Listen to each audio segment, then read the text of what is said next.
Hi, spelling bee mode on. Don't worry, I'm not going to ask you any spellings here. Even I'm not good at that.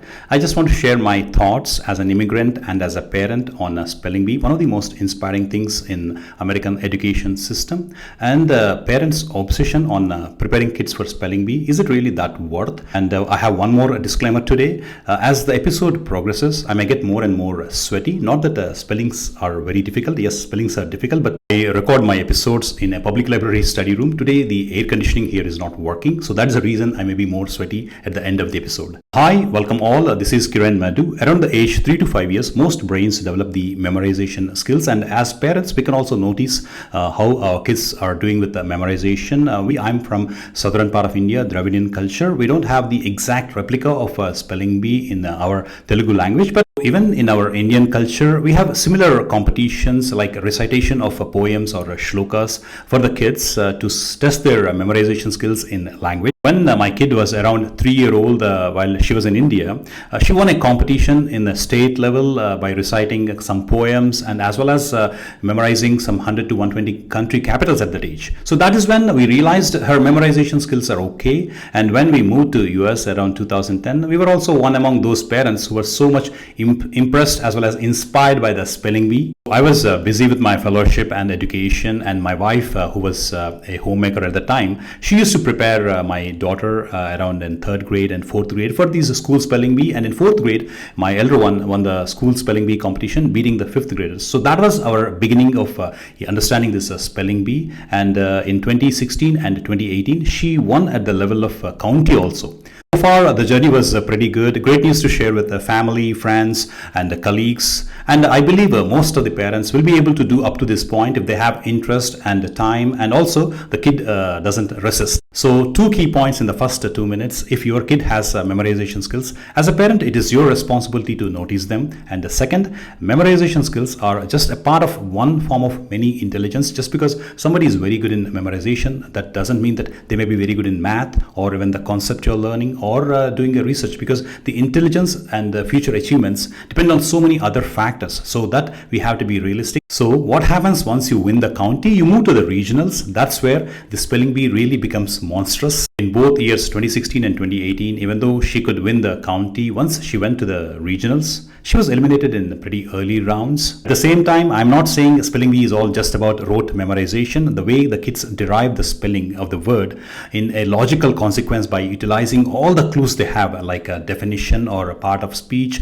most importantly, the origin, the language of origin. Like, for example, a French word has a different ending, a German word has certain clues, and there are some important rules to understand. So all these logic also helps them to understand the word. But when it comes to 3,000 to 4,000 words, there is a way you prepare. But once the word count, 3,000 page dictionary may be having at least 120,000 words. So once it goes to that level, it's a different ball game. And not every kid or every brain is not designed for that. Like the way I said, we are the ones who have to pick up the memorization skills of a kid. It is also our responsibility to understand what exactly they want in their life in the middle school, because these spelling bee competitions happen in the middle school. That is the time where they also have a lot of adolescence issues, and as well as they pick up more activities. And in my elder one's case, she started enjoying volleyball, and she really picked up the game and started playing for clubs in volleyball during January to April. So every kid is different. Whatever overall activities the kid is enjoying, that is also very important, because middle schools here give a great foundation to the high school. I'll talk about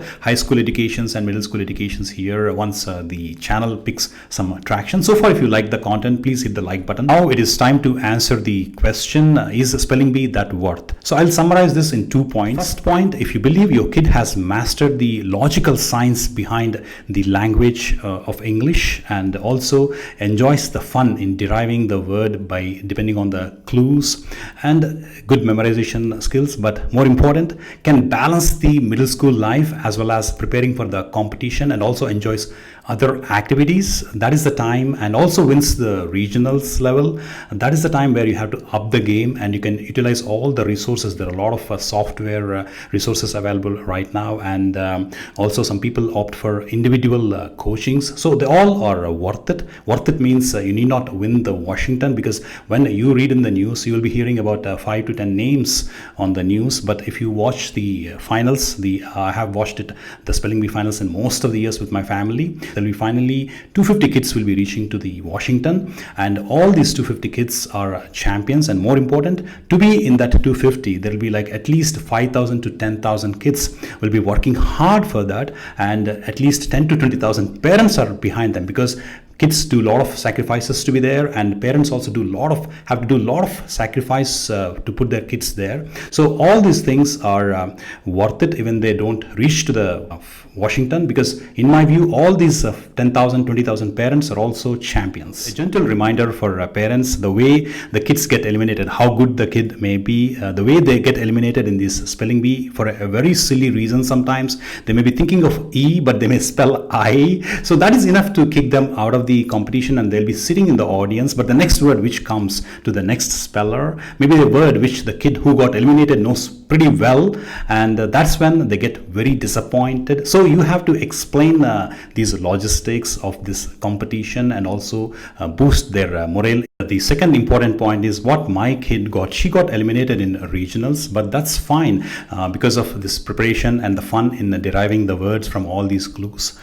She got interest in language, and it helped her a lot in her high school in writing papers or poetry, and she took a IB course where she performed very good in English. And also, even though she was not a native speaker of English, all these efforts helped her to get nominated and go for governor's honor program in Georgia, and helped her in her college application. And now she's in college and doing English as one of her subjects in the minor. She may do even a double major. So these are some of the benefits in preparing for spelling bee. But the only point I'm making here is where to get obsessed, where not to. That's a parent's call. But you can take these basic fundamental information and be realistic.